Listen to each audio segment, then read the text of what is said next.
Gents, I just want to pause the episode for a moment to let you know about the Strong Men of Value Academy. You will have heard me refer to it a number of times, and I want to bring more attention to it. So this isn't just a program, it's a life-changing environment and community of men who are focused on personal and professional growth. We're looking at areas of relationships, wealth, and health, things to help you thrive and maximize your life. Imagine having bi-monthly one-on-one coaching sessions with myself, weekly group coaching calls, and an incredible brotherhood of high achievers by your side. Now we're diving into resilience, leadership, and holistic growth to not just succeed in your career, but to thrive in your health and your relationships. Your journey to greatness, it starts here. So join the movement and you can apply for the Strong Men of Value Academy. You can head to themanthatcanproject.com to find out more. Welcome to another episode of the Man That Can Project podcast. I'm your host, Lachlan Stuart. And today, Cam Fraser is coming back on the show. So he was in episode 90 and we talked about men's sexual health and well-being. And it's been one of our most watched on YouTube and also one of the most listened to on the podcast overall. And I actually listened back to it and the audio quality was terrible. So sorry, Cam, but we've come a long way. Adding, this will be episode 351.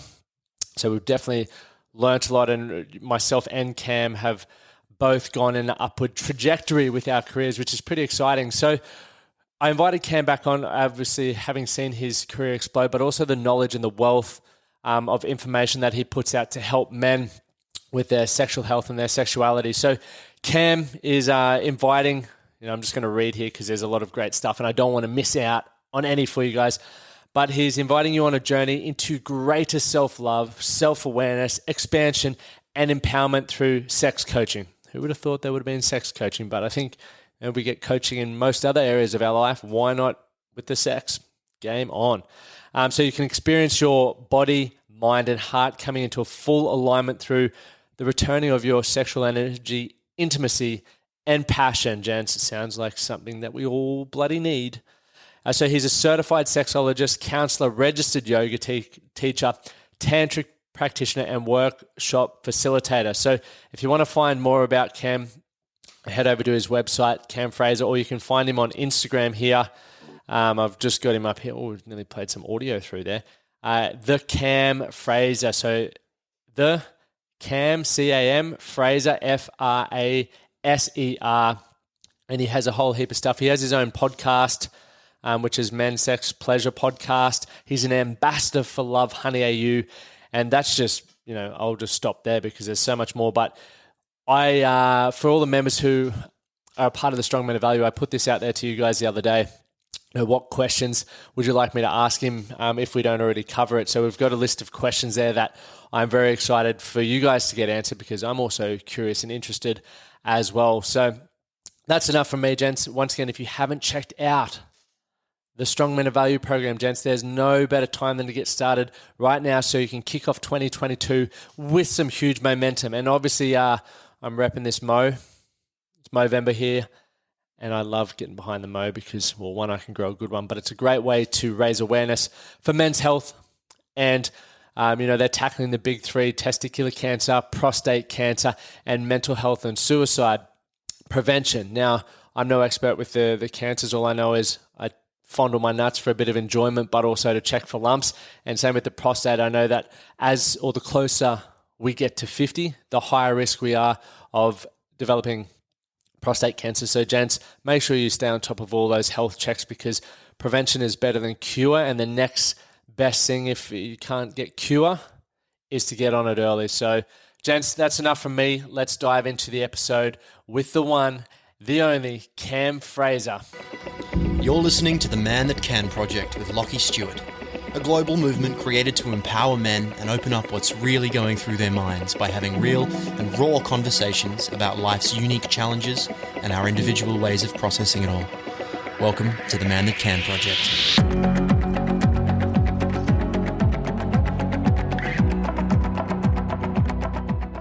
Which is good. But how have you been? I think I was listening to our podcast earlier and how many years ago was that?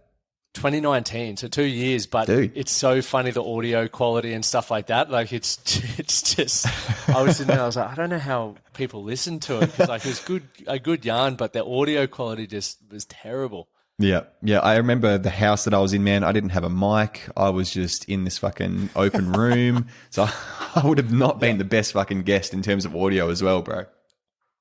Mate, it was still good fun. We've both come a long way since then. You're doing some amazing things, and congrats on the young one. Thanks very much, man. Yeah, dad life has been pretty wild. Do you have kids? I can't remember. Nah, I don't yet. No. Well, I got married last month, so. Oh man! Well, congratulations on that. Yeah, thank you, man. It was the most incredible experience. Like everyone always says, marriage, and they say the same about having children. Like it's the most incredible experience, and it's one of those things that literally you can't understand until you go through it.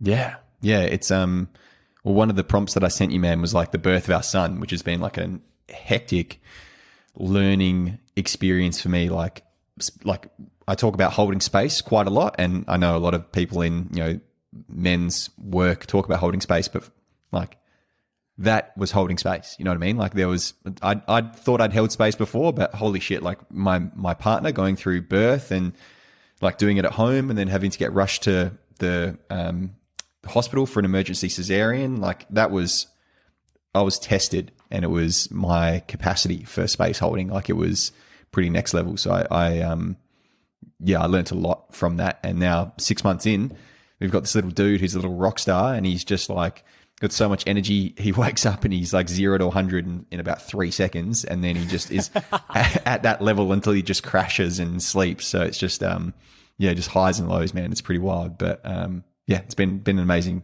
ride, and it's only going to continue.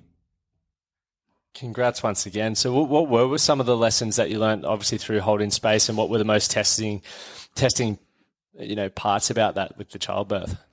Yeah, I mean, the thing that stood out to me was seeing, like I was afraid, man. Like there's not been a lot of periods in my life where I've been like really afraid of something and being like that close. I've never had like near-death experiences. I've never had like really any serious injuries and things like that, or life-threatening injuries, I should say. But, in that container with my partner, who is literally on the cusp of birth and death, right? And her in particular as well, because of she had obstructed labor. So, 100 years ago, or in a different country, in a different time, she would have died, right? And our baby would have died as well. Our little son wouldn't have been born because of the way that her labor was progressing. It was not like we needed an emergency cesarean. So like the fear was like nothing like I've experienced before, man. And I wasn't even the one giving birth, I'm not even the one going through it. And so I was like, I was terrified. I can only imagine what, my partner was going through. And so like seeing your partner like in that space of like, and not being able to do anything about it, right? Like I couldn't, I would have if I could. Like I couldn't give, birth to the child, for her. I couldn't take away the pain. Like all I could do was just be there and support in whatever way she needed in that moment, whether it was like applying certain pressure to her back, or pouring water over her head, or just like giving her someone to squeeze and to hold onto while she was like yelling. It was it was just like a very like I guess the lesson from that was like I had to just let go to what was going to happen. Like I had literally zero control over it. All I could do was just like be there for her in whatever way she needed. And so like that letting go of control was a big lesson for me. And just allowing that to progress in whatever way it was going to progress. And we had like a beautiful doula and a midwife there who were incredible women who were able to kind of facilitate the birth, and they kind of made the decision for us. They were like, yeah, this is not going to progress the way you want it. You need to go to hospital. And I actually drove my fiance to hospital. She was in the back of the car, and because we could have waited for the ambulance to come, but it would have been, because we live in Margaret River, which is a little bit more remote than Perth. It would have been like 45 minutes for the ambulance to come to us, and then another 45 minutes for us to go from our house to the hospital. So we were waiting for another 2 hours. And I was like, nah, fuck that. Jump in the car. We'll just load you up with pillows and like a bucket. And I'll fang it to the hospital. So I got to the hospital, which is about an hour and 15 minutes away. I got there in about 40 minutes, got a couple of speeding tickets. Wow. And just like flew into the emergency section, and she was just jumped straight into a wheelchair. She was rushed straight to the ward, I suppose, or the theater. And that was gnarly, man. Like with her in the back of the car, like just going like what's going to happen? Just like her fear and transition, like just holding that for her and not allowing my own anxiety and my own fear to overcome and not to panic, right? And to be like, no, this is what's happening. We're almost there. We've got 15 minutes left. Like it's going to be okay. And and I was just like, my nervous system was like this for, probably about 3 months afterwards, man. Everything after that's just a bit of a blur to me, man. Cause I was just in survival mode, man. Cause after surgery, cesarean is like a pretty major abdominal surgery. So like I was holding space for her around like, getting better, I suppose. And so now we've got like a little newborn and just taking care of him. And it was just wild, dude. Like the first 3 months I was just on, just autopilot, just survival mode. And so like, I don't really have a lot of memories from those early days, which is pretty weird. But yeah, it's, I'm just writing my birth story at the moment. So it's all very fresh. And I'm just reminiscing a lot of things. So yeah, thanks for listening, man. I realized I just rambled on. Are you writing a story about it? I'm writing just like a little birth story, just like putting down my thoughts on pen to paper. Because my fiance did, and she invited me to do it as well, to get like both perspectives, like what she remembers and what she was going through versus like what I remember, what I was going through. So we're just going to like do little pieces each and then share those. That's such a incredible idea, because from, obviously, as we just said, I don't have children, and hearing your story, and everyone's experience is so unique and so different. But one thing that I've started to notice is a lot of blokes never really share their experience around how having children, or even that whole birth process, affects them or the experiences for them. Because, as you mentioned, often they can feel helpless because, you see your partner in pain, like mass amounts of pain, or potentially on the cusp of death, and there's nothing you can do. You feel helpless and never get to talk about that. But do you feel the like obviously you work in the men's health space, but the men's sex coaching space as well. But do you think all the work that you've been doing around that really helped prepare you for what you guys went through there? Yeah, I think like my general like personal development and self-growth and men's work definitely helped in terms of like being able to communicate with my partner and being able to like not let my own shit get in the way of what was happening for her, and being able to hold that for myself, and then going out and processing it, independently of her, like not necessarily burdening her with like the stuff that I was going through, because I knew that she was going through exponentially more than that. So I was like, all right, I'm going to go out and regulate myself and use the tools that I have. So I don't know if sex coaching specifically really helped for that, but what sex coaching and my work around sexuality has helped with is in the months afterwards, right? Where our sex life and intimacy has totally changed, because we've got like there's a little person in between us, like all the time, right? We've got like this little baby that's either attached to Edwina's boob, or or I'm holding him, or he's like there just with us because he's a little baby. We can't leave him alone, and so we've got this third person who's not interrupted, but has like just really transformed the way that we are intimate with one another, Edwina and I. And so I don't think if I had any experience or background in like the sexuality work that I've done, I don't think that would be as smooth a transition. I think that we'd probably be really struggling. And I also think that a lot of couples really struggle after the birth of their child. Like, something I talk about is like, how do we get our sexual needs met? And a lot of couples, I feel, the way that they get their sexual needs met is just through penetrative sex. It's just through penis and vagina intercourse. And that's the only thing on the table for them.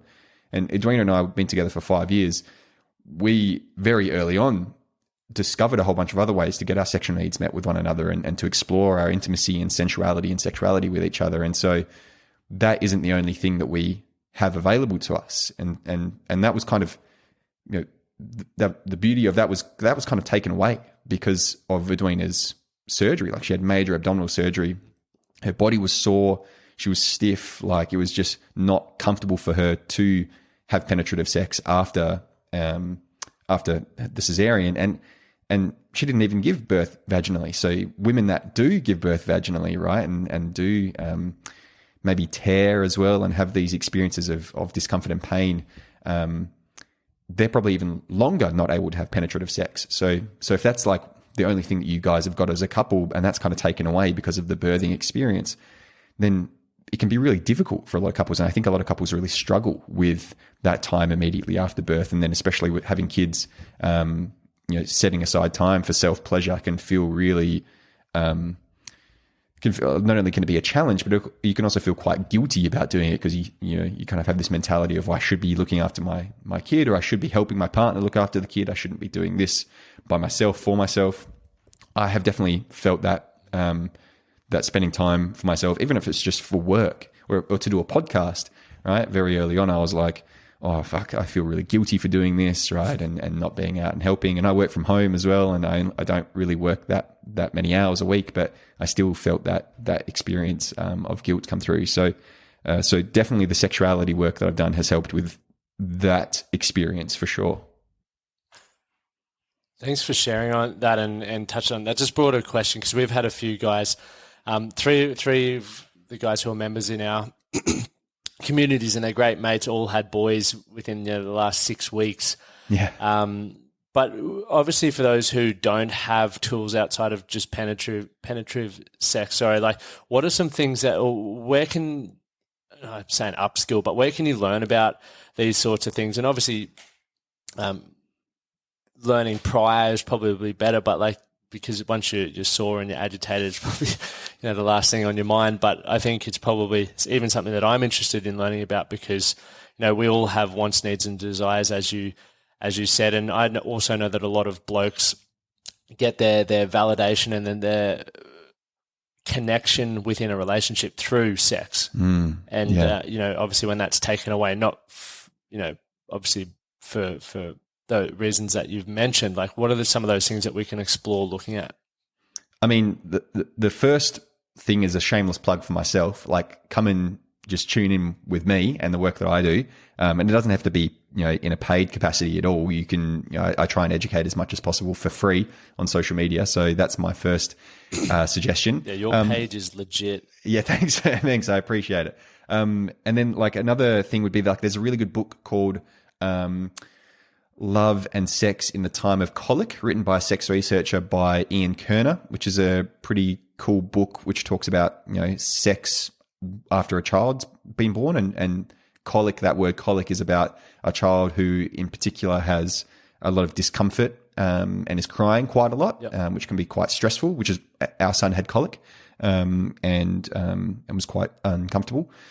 So that's a really good resource. And then just like, in terms of practicalities as well, is have that conversation with your partner. Like if you're a couple and you're looking to have children, or if it's on the cards, or even if like you've conceived and your partner's pregnant, like have a conversation about the sex that you're having and, acknowledging the fact that things will change, right? I think there's this like mentality that a lot of us have, men in particular, have of like, or things will just go back to normal, or things will be the way they were before, or kind of living in the past, so to speak. So, have that conversation, that pretty vulnerable conversation, to be like, hey, I kind of anticipate that things might change. What else can we do about this? Like, if things do start to maybe build up a bit of tension and a bit of friction because we're not having sex, like, is there other things that we can do?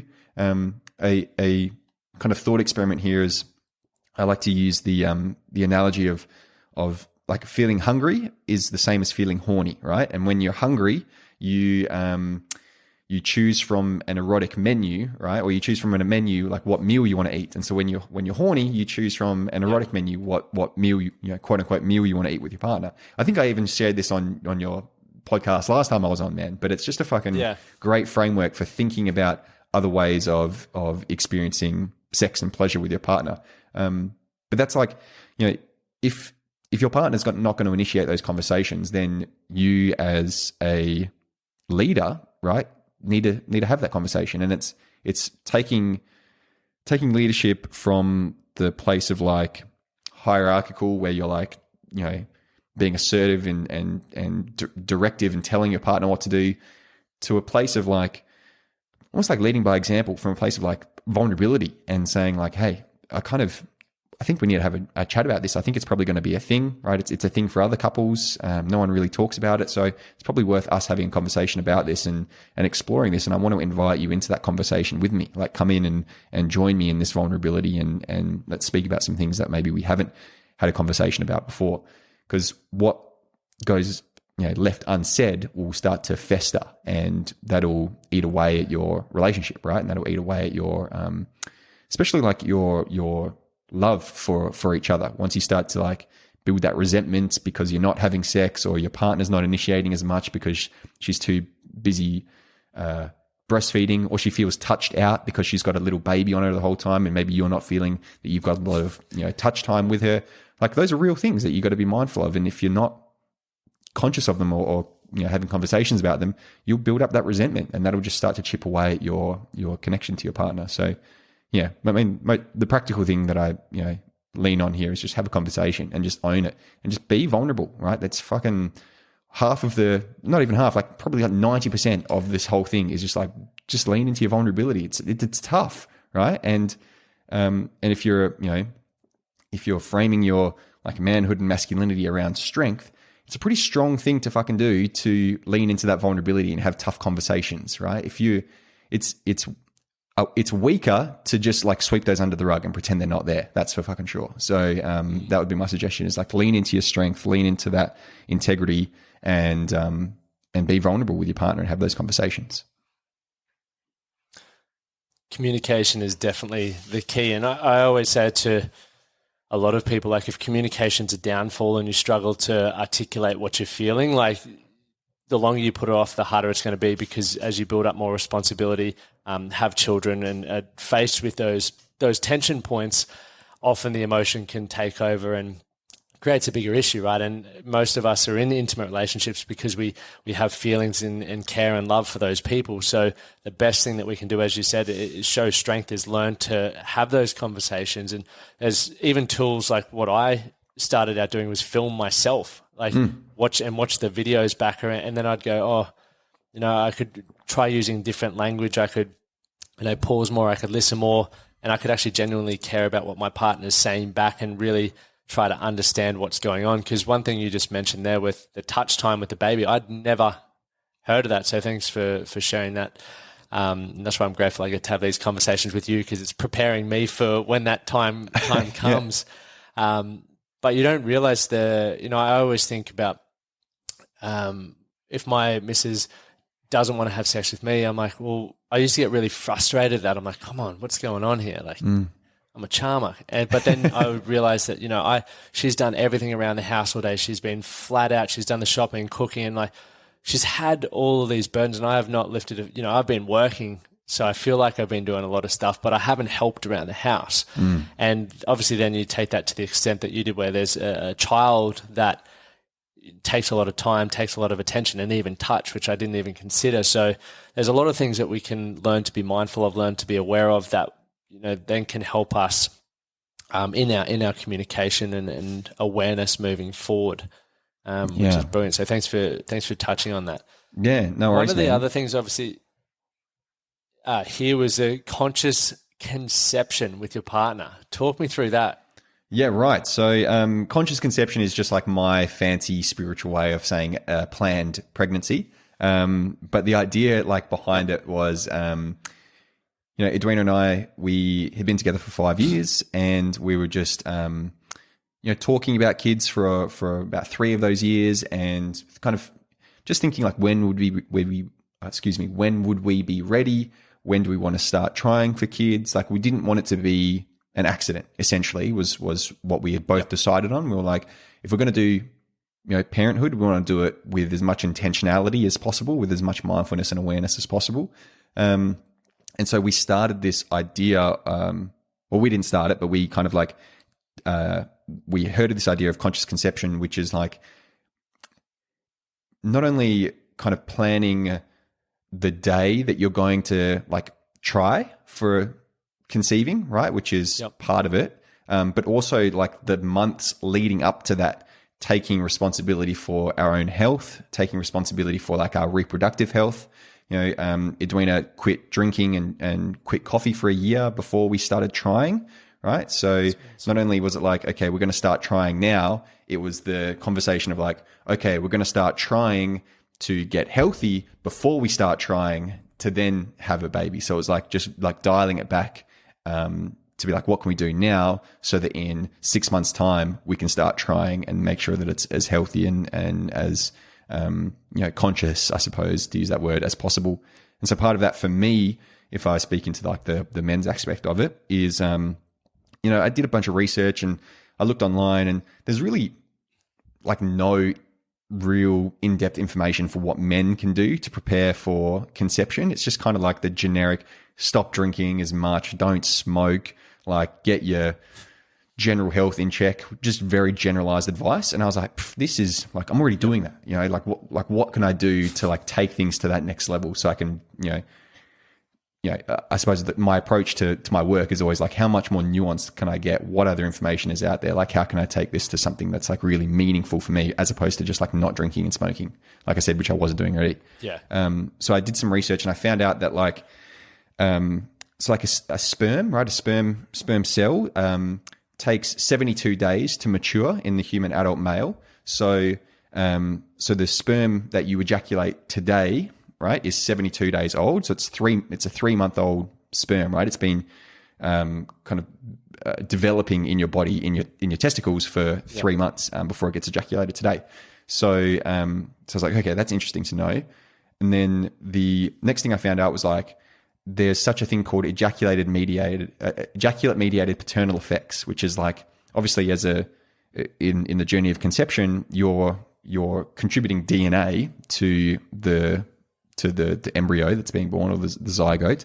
But not only are you contributing that, you're also contributing like things like stress and like all the other lifestyle things that you are, that are happening, all the stuff that you're putting into your body, like all of that is being contributed along with your DNA to the conception. And so I was like, okay, well that must mean that, if a sperm takes 3 months to mature in my body, then over the 3 months, anything that I'm doing is going to impact that sperm that's being, developed, and then that's going to contribute to the conception. So I was like, all right, well, for a minimum, at least for 3 months, I've got to be like on a pretty strict health kick, I suppose. And I found out that within 72 hours, your diet can really impact your sperm quality as well. So if you eat something, it has a pretty immediate effect on your on the sperm that you're ejaculating. And so I was like, all right, well then I've got to make sure then the 3 days or so before we decide to conceive that I'm like really dialing in on like what I'm putting into my body and how much nourishment I'm getting, and so that the sperm that I'm ejaculating in that moment for conception is like as primo and as optimized as possible, right? That was like my thinking. And so for a minimum of 3 months, fuel. Yeah, totally. And so for a minimum of 3 months, I was like really on it. But I did a whole 6 month kind of purification process, and I lent on my understanding of Ayurveda and traditional Chinese medicine, and what their protocols are for purification and things like that. And then we did like a ritual around the conception as well. So on the day of, we made sure that it wasn't just like, wham, bam, thank you, ma'am, get in there, do the deed, and then just, and then think nothing of it. It was like very intentional. It was done in a very mindful way. And so we had the specific type of, we had a birth stone that we had intentionally picked out that we wanted to use as part of the conception. And then, we set intentions together, and we kind of did a little mantra, and we called in like the spirit baby that we wanted, and the one that we'd be connecting to for a while. And, we fell pregnant first time, straight up, like good to go. It was pretty amazing. And the even more amazing thing about this, and this isn't something I've shared too much of, but I'm happy to share it here, is I practice what I call conscious ejaculation. But for people that maybe aren't familiar with that term, it's essentially just ejaculation retention. I have my own semen retention practice, and that practice had been so like, it'd been something I'd been so habitual with for my whole time with Edwina that time that we conceived was the first time in our whole relationship, in our whole 4.5 years, that I ejaculated inside of her as well. So that was also another really special moment for us, and it was actually a very emotional moment for us as well. I didn't want to say I'd obviously ejaculated, in the 4 years, but it just had never been inside of her. We'd never practiced any hormonal birth control. We never used condoms. We never, our birth control method was the withdrawal method, and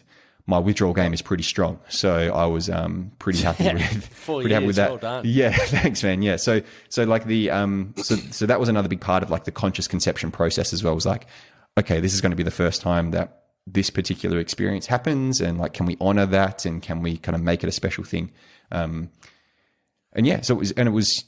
It was just a really powerful experience for the two of us, and I don't advocate that that's something that everyone has to do, but it was something that we wanted to do, and it felt really right for us. And now we've got this beautiful little, indigo child who's just, doing some crazy shit already. And, and it feels like everything that we did definitely contributed to like who he is as a little person and who he's going to grow up to be. So just felt really special for us. I love that. Thanks for sharing all of that as well. I love that whole concept of conscious conception and being actually intentional. I have a mate, Benny, and him and his wife did the same. Their boy is probably 18 months old, but they went away for a weekend, and they're really healthy and mindful of what they eat and how they exercise and managing stress. But he was the same. He's like, we went away for a whole planned weekend for just to conceive, and he said it was the most incredible thing. So the detail that you shared there's probably some blokes going, what the fuck are we listening to right now? For me, what I really took away from that as well was there's so many more special moments you can gain from sexual intercourse or conceiving and all that sort of stuff if you're mindful and intentional. Because for a lot of blokes, it is literally wham, bam, thank you, ma'am. Just like masturbation, like most blokes just get in there and rip the fucking wings off it and are done. Yep. But there's obviously, as you were talking about these sexual education and learning to feel these special moments, being mindful can make it so much more of a beautiful, intimate experience with your partner that, it's hard to put into words, right? I always say to my missus, like, I just feel so lucky that I'm the one who gets to be intimate with her. I don't take that for granted. So, but then even those steps into the lead up of how you can make that whole process more meaningful and more beautiful is something that I'm definitely open to, because once again, I've had a lot of meaningless sex in my life, and it's like, well, then you're on to the next. I guess that's where porn probably comes into play with people. I know one of your recent posts, or actually I think it's a tile on your Instagram page. So go check out his Cam's Instagram. I gave the hashtag earlier in the intro, but there was one there around what's it called? Pornography. I'll have to bring this up. Sorry. Yeah, that's all good. It was ethical porn. I was thinking illicit. I'm like, it's all illicit, but ethical porn. And obviously with that, like most blokes, when we turn to porn, it's just like I said, you feel horny, you go rip the wings off it, you're off. Yeah. But as you were saying, you've got this. Can you talk more about this semen retention or ejaculation retention? What the hell is it? Sort of thing? Yeah, right. Okay, so myself included, like, what the fuck's going on here? Sure. So ejaculation retention is just the personal practice of making the decision not to ejaculate when you're having sex or masturbating. And so some guys might be going, well, why the fuck would I want to do that? Because that's the whole point. And I do get that reaction with a lot of guys. And so some of the reasons why I suggest experimenting with not ejaculating is, firstly, because it's a habit, right? It's a pretty strongly ingrained pattern in our bodies, right? I often ask guys, when was the last time you had sex or masturbated and didn't ejaculate? And most of the time guys go, never. Literally every single time, unless maybe they've been drinking and they've got like whiskey dick or brewer's droop, then they're like, no, that's the reason why I have sex or masturbate. And so I go, okay, do you think then there's a pretty strong correlation or association between these two things? Do you think there's possibly an association in your mind and in your body that you're having sex in order to ejaculate, as opposed to having sex in order to experience pleasure and connect with your partner and to have this meaningful experience, right? Are you just maybe going through the motions to get that fix, that hit of ejaculation at the end of the experience, and kind of get that dopamine squirt into your brain? And when we start to like unpack that, there's this and we can approach this at a kind of a couple of different ways. The first is like I said, the dopamine, like the neurotransmitters that are happening when we ejaculate. Like we kind of take ourselves on a bit of a roller coaster ride, because when we, and maybe guys will resonate with this, when we are building up to ejaculation, dopamine's kind of going up, oxytocin's going up. So we feel really, really good, right? We feel pretty euphoric. And then after we've ejaculated, a lot of guys experience a crash, right? They kind of bottom out after they've ejaculated, because we've used up all of our stores of dopamine. We've used up all our stores of oxytocin. They've kind of flooded the brain, and we've got to take a bit of time to build those back up again. So a lot of guys feel a little bit flat after ejaculating. They feel a little bit disconnected from their partner as well. Part of the reason of that is there's an inverse relationship between dopamine and another neurotransmitter called prolactin. And so when dopamine goes down, prolactin goes up. And prolactin's this kind of feeling in our body. Well, like for starters, in women, prolactin's responsible for lactation, hence prolactin. It's like pro-lactation. So it makes women breastfeed, essentially. But when we have it in our bodies, as people that can't breastfeed, it's responsible for the feeling of being like satiated, for feeling like, like we've, like, to go back to that erotic menu kind of analogy, we've like eaten our meal and we feel full afterwards, right? And so it's the reason why we can't go for round 2 very quickly after we've come. It's because of prolactin in our body, and we're like, okay, I feel done, and now I don't want to go again, right? And so if we look at like, okay, we're just kind of going up and down whenever we, like, and most guys ejaculate either a couple of times a day or once every couple of days. And so what they're doing with their neurotransmitters is essentially just going on this roller coaster of building themselves up, bottoming out, and then building themselves up again and bottoming out. And oftentimes if guys are tuned into it, they'll notice that on average, what I found is guys will masturbate and ejaculate maybe once every 2 days. And the reason for that is because of that experience of like, they've bottomed out. They don't really feel too sexual the next morning, the next day. And then, that afternoon, they kind of start to feel that urge and that drive and that craving again for dopamine and to ejaculate. And so they do it again. They'll go and watch porn, or they'll go and have sex with their partner, and essentially just go through the motions to get another ejaculation, to kind of get that next experience of that high, right? And so like, if you want to keep on going down that route, and I don't really like this, but some people equate that to an addictive behavior or like a compulsive behavior. I'm not that, I suppose like hardline and extremist when it comes to like this sort of, kind of stuff. But it's like experimenting with that it can be really beneficial to kind of break that up and down and notice how it feels to maybe go 7 days without ejaculating, and notice how your mood kind of changes, or go 14 days without ejaculating. See how your mood changes then, how your energy levels change. And there's like some very, like, there's a tiny amount of research. It's definitely not conclusive, but there's a tiny amount of research to suggest as well that abstaining from ejaculation can have a little bit of an increase in your testosterone. So like if you take a break from ejaculating for about 7 days, there's been one study that suggests that there's a bit of an increase in your serum levels of testosterone, gives you a little boost in energy. Again, kind of leaning into this idea that a lot of guys feel a little bit drained after they've come. So if you don't come for a couple of days, you might notice that you don't get that feeling of being drained. In fact, you get this feeling of like, almost like a lot of guys frame it as sexually frustrated. And when you're sexually frustrated, you kind of feel pent up. Or if you're doing other things, I'm not just saying like, don't touch your cock for fucking 14 days. Like, don't have sex for, like, I'm saying, this is in a culmination of practices. You can turn that like feeling of pent up tension, sexual frustration into like vitality and feeling alive and feeling fucking full and feeling like invigorated and using that for other things, as opposed to being like, well, I feel really tense, I need to fucking bust a nut to get rid of this energy. We can use that energy for something else. And so that's part of this practice as well.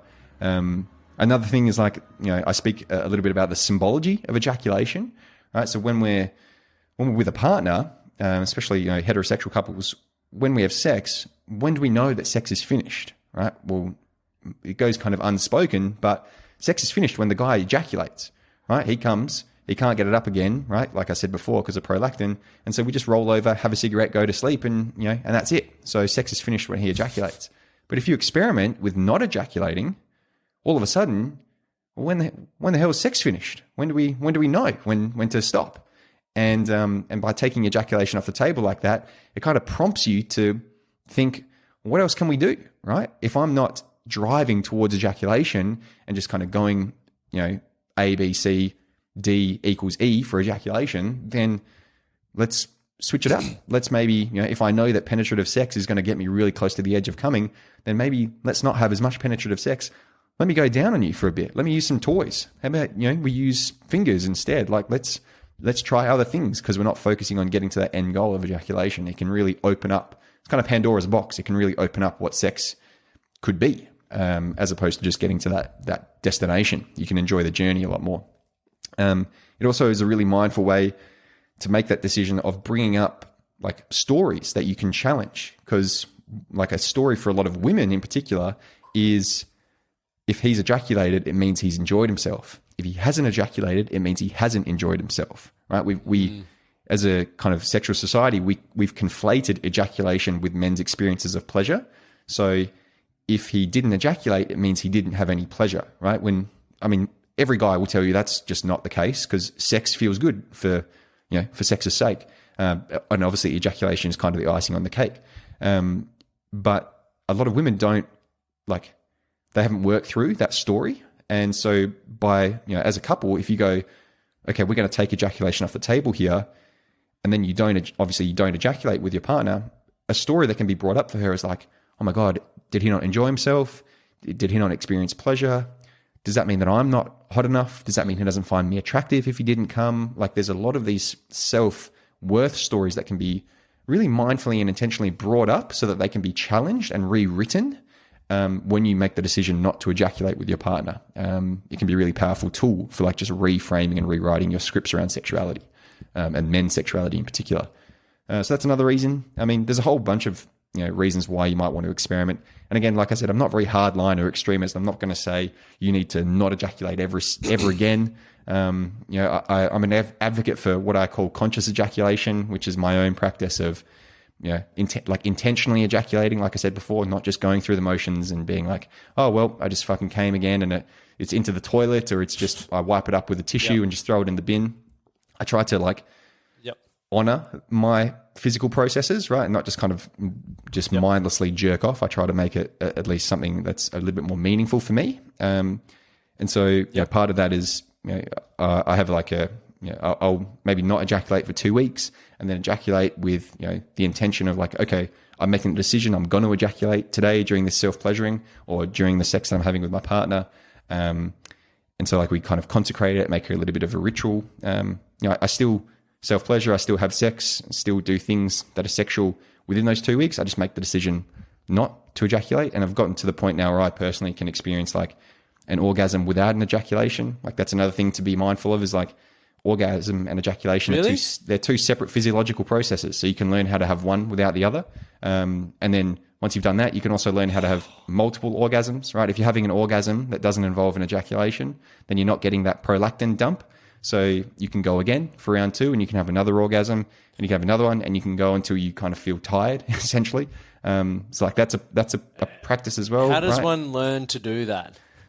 So there's a whole, I do a whole coaching process around this, but like to put it into some really easy steps is the first thing is like the education piece, is to realize that ejaculation and orgasm are two separate things, right? A lot of guys don't know that. So that might be a big light bulb moment for guys that are listening.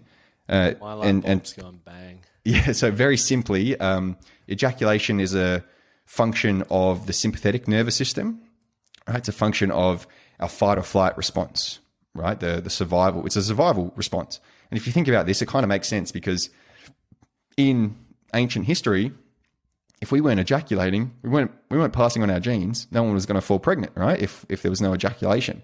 And there's also a school of thought here, which is like, well, maybe even premature ejaculation isn't really a thing because it was maybe at one point evolutionarily adaptive to ejaculate as quickly as possible. Because if you were having sex and you ejaculated in 30 seconds, then you were more than likely going to pass on your genes, compared to the guy who lasted 3 hours. And also sex is a pretty vulnerable thing to do. You're in a pretty vulnerable position, susceptible to attacks from behind, or, your attention isn't elsewhere. So someone could come and, beat you over the head.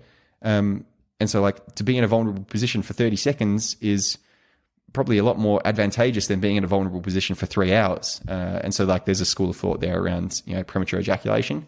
And so biologically ejaculation is a part of this survival response in our body. It's part of our sympathetic nervous system. Orgasm, on the other hand, or like erection and arousal and our experience of pleasure, is a function of the parasympathetic nervous system, or the rest and digest response, the relaxation response in our body, right? And so kind of sex and arousal and masturbation is a beautiful dance between these two branches of the nervous system. And we kind of build up this arousal through the parasympathetic nervous system. It's kind of the reason why if you're really stressed out, you find it hard to be turned on, right? You kind of have to be a little bit relaxed, a little bit in your parasympathetic in order to feel aroused. And then as you build up that arousal, you kind of switch over into your sympathetic branch and you ejaculate, and you have that, that experience of prolactin coming through and all that sort of stuff we were talking about before.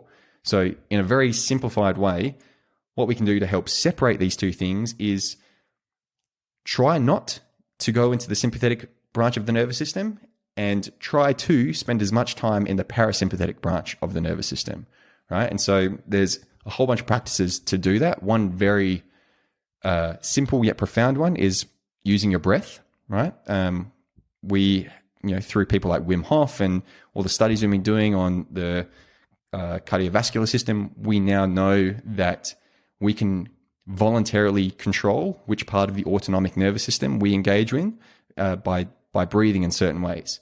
So for example, breathing down into your diaphragm or down into your belly, you're doing this diaphragmatic breath, is a really simple way of engaging your parasympathetic nervous system, of relaxing you, right? So it's kind of the reason why in yoga and breathwork classes and all these other things, we encourage everyone to breathe like really low down into their body and really slow and really deep and controlled.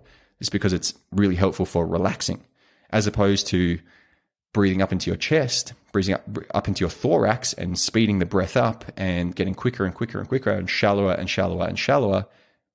That is what we do when we ejaculate, right? Some guys even hold their breath when they ejaculate. And there's, this experience of, again, engaging the sympathetic nervous system. So very simple practice is like when you're masturbating or when you're having sex, slow down as much as you can and slow your breathing down as much as you can, really deepen it as much as you can, and notice how that changes your experience of pleasure.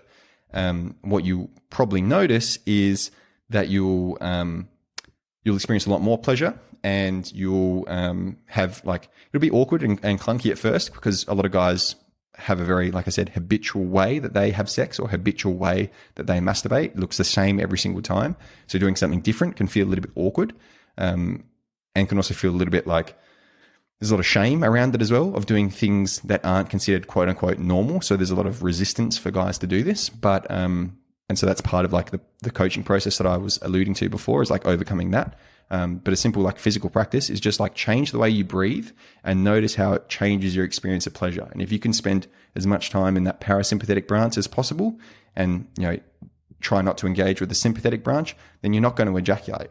And once you're there and you've kind of got control over that, then what you can do is start to experiment with that heightened state of pleasure, that kind of peak state of pleasure in that parasympathetic dominance, and explore what that looks like, right? Explore that kind of orgasmic state, and spend time there. That's another key part of this, is like So there's a practice called edging. Some guys that are listening might be familiar with it, but edging is essentially like getting to the edge of that ejaculation. So like building up your pleasure, building up your arousal, building up that kind of feeling in your body. And like, holy shit, I'm on the edge here. Like if I go any harder or any faster, I'm going to pop, I'm going to reach that point of no return, and ejaculation is going to be inevitable. Spend time there. Don't just kind of bust past there and go straight for ejaculation, which is what a lot of guys do, right? A lot of guys are actually uncomfortable in that space because feeling a lot of pleasure in our body is, like I said, there's a lot of fear around it. There's also like this idea that experiencing pleasure and dropping into that state is considered quite feminine, and a lot of guys are afraid of that part of themselves. Again, part of the whole coaching process is unraveling that. But if you can, and you feel called to kind of practice this, spend time on that edge and start off with 2 minutes, then see if you can spend that 5 minutes at that edge, and then see if you can extend it to 10 minutes and 20 minutes, just like really keeping yourself at that boiling point. And what will typically happen, again, I've kind of tried to condense this as much as possible, is you'll have an orgasm that doesn't have an ejaculation, and it'll be a happy accident. You'll kind of like, I encourage guys to like take the goal out of this as well. Just enjoy the experience for pleasure's sake, not with the like goal of, okay, today I'm going to have a non-ejaculatory orgasm and today's the day, and I've been working hard and now I deserve it. Just enjoy the process and enjoy like that experience, and do it for the sake of it feeling fucking good. And when you kind of get to that point, it's like I said, oftentimes it's a happy accident. It just kind of happens, and you're like, oh my God, like I just had this and I didn't come, and oh my God, I'm still hard and I can keep going and I still want to go. And it's just like this really beautiful, it's this really beautiful light bulb moment, and it's an embodied moment as well, right? Because I kind of talk about this, and as guys are listening, they're probably like, wow, okay, I kind of get this, I understand it. It's a thing, but it isn't until you kind of actually feel it in your body, and kind of something switches for you that you go, oh, okay, this is a thing that I can do. This is like, it's just, and that was for me as well. It was like something that I heard about, something that I knew, but until I actually experienced it, that was when things like turned the corner for me. I was like, okay, this is actually something that my body is capable of, and that I have the capacity to do, and I can explore this and do it again. It's kind of like the door was finally opened. And from there, it was just kind of like no turning back. So that's as condensed as I can make it, man. But there's so much more, which is really, I nerd out on it because I really, love talking about it. But that's as kind of like as a nutshell as I can make it. I'm definitely looking forward to trying to figure all that out. Is it one of those things that how long is there a rough time frame it takes to? Obviously, there's no set standards, but roughly for yourself, like how long did it take for you to experience that? It took me, because no one was guiding me, I was trying to figure it out all on my own. It took me about 5 years to like really nail it. In my coaching process, I can get it down, and I've had results with guys in about 6 months. And that's one of the reasons why I coach, is because I have, had all these experiences, these life experiences that no one really helped me out with. I just kind of had to piece it all together and figure it all out. And it took me so long. And I was like, it doesn't have to take that long. It shouldn't have to take that long, right? And so part of my coaching is like bringing all of that awareness and guidance and strategy and making it like really like, here's a step-by-step plan that you can follow to start to change the way that you self-pleasure and start to change the way that you have sex. And part of that is like unraveling all of those stories. Some guys have more trauma and shame than others. Some guys pick it up really quickly because they've already they've got that openness, and they're kind of more familiar with their femininity and their sensuality. So it's a little bit different for each guy, but typically around 6 months, guys have like seen some radical shifts in the way that they experience pleasure. It's awesome that you highlight that it is individual depending on where we're at, right? Everyone has layers.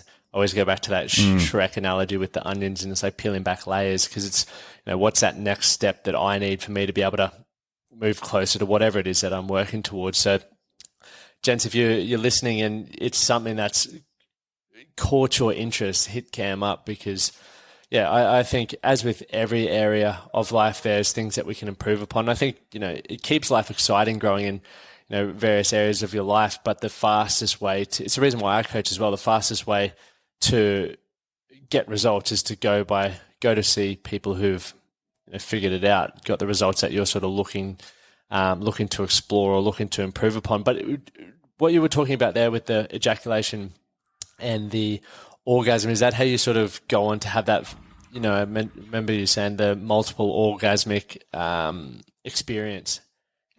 That's sort of the same method you use to achieve that? Yeah. So like that's one strategy. And then, you kind of have that experience, the kind of doors opened, and then you go, all right, well, maybe I want to, try that again. I want to experiment with that again. And you can kind of keep on going down that route.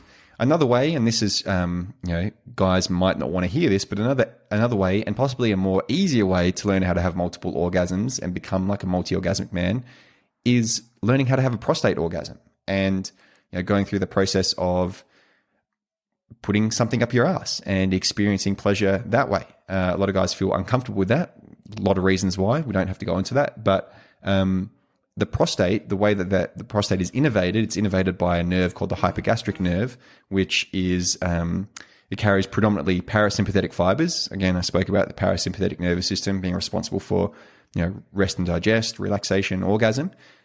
So stimulation of the prostate to the point of orgasm, because of the way that the nervous system works, doesn't include an ejaculation. So a prostate orgasm, by virtue of it being a prostate, doesn't include an ejaculation with it. So you can have a prostate orgasm, and then you can have another one, and you can keep on going, and you can stop whenever you kind of feel like you want it.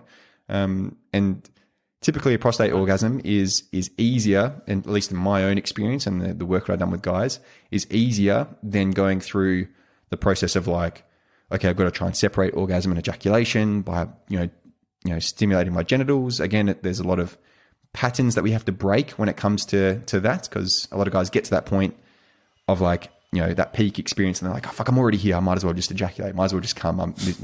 It's a very strong pathway for a lot of guys because we've just ingrained it into our bodies. But exploring the prostate and having prostate stimulation and having an orgasm that way is totally different, and it feels a lot different compared to a non-ejaculatory orgasm in the way that I previously described it. It's a lot more full-bodied. It's a lot more intense as well. And there's a lot of other reasons why I advocate for like anal play and prostate stimulation. But yeah, a lot of guys have resistance to that. So even though it's, I would argue, easier to become multi-orgasmic that way, like in a physiological sense, in maybe a psychological sense, it's a lot harder because guys have a lot more resistance to doing it. Well, there you go, gents. Cam's obviously, this time's flown, but you've mentioned a whole heap of stuff that I find very, very interesting. And obviously you can head over to Cam's Instagram, even like, would the best place for people to find you Cam be on Instagram, or where would you send people if they wanted to find out more about what you offer and how they can get involved? So Instagram and any social media, really, I'm at the Cam Fraser on all social medias. Instagram's like my main one. And then my website is cam-fraser.com, and there's some cool shit on there as well, but definitely social media is where I try and like do as much educating. Because you have a podcast, it's Men, Sex and Pleasure, is that? I do, yeah. I have my podcast as well. I never promote my own podcast, but yeah, thanks for that reminder. I've listened to a couple of episodes, but yeah, gents, I'm massive. Like I've been reading a heap of books recently around this space, because I think, one of the biggest reasons why men take their life by suicide is from relationship breakdown, and a lot of the tension that can come through within relationships is from the intimacy side of things. So if we don't ever learn to be vulnerable in that space, or learn how we can improve it for ourselves and our partners, like, we're not really putting our best foot forward to step up and take ownership. And I know you talk a lot about sexual leadership. I talk about life leadership.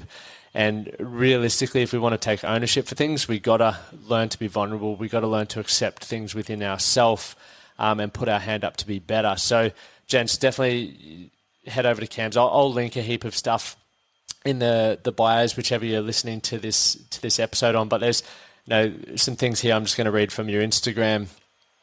Cam, outperform a porn star men's course, Man Myths. So that's for the ladies.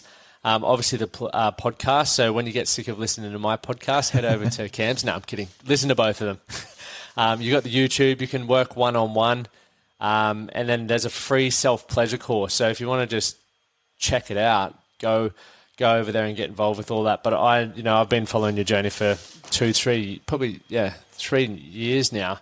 And I always like reading your posts. You get a fair few posts banned, don't you? Oh, man, all the time, dude. It's a nightmare. Yeah, but it's such interesting. To be honest, even when you talk about the prostate play and all that sort of stuff, for me, it's very confrontational and I find it really challenging to read. But once again, I like to consider myself open-minded to learn. But then obviously I see 2 days later, this fucking post got pulled down for breaching guidelines. I'm like, you're purely just educating people. I know, man. But gents, I know. go over. It's a interesting time. But gents, Cam, thank you so much for your time, mate. I know you're a busy man. You've got a young family that you've given us your time away from, which I truly appreciate that. And as I mentioned, gents, go check out Cam's work. He's doing incredible things that I believe, just tuning in, even if you're just listening to the podcast, I think it's going to help you improve your relationships, which once again will improve your overall quality of life. So thanks for your time, Cam. Yeah, thanks, brother. I totally resonate with everything you've just shared as well. So I appreciate you platforming me like this, man. It's been a real honor. It's great to have you back on, Matt, and I definitely look forward to having you on further because there's still a few questions that the gents didn't get to ask. But as for those who did ask questions and they didn't get answered, head over and just get in contact with Cam yourself. Yeah, and for those tuning in for the first time, make sure you hit subscribe and all of that jazz and share your favorite snippets from the episode. Thank you, guys.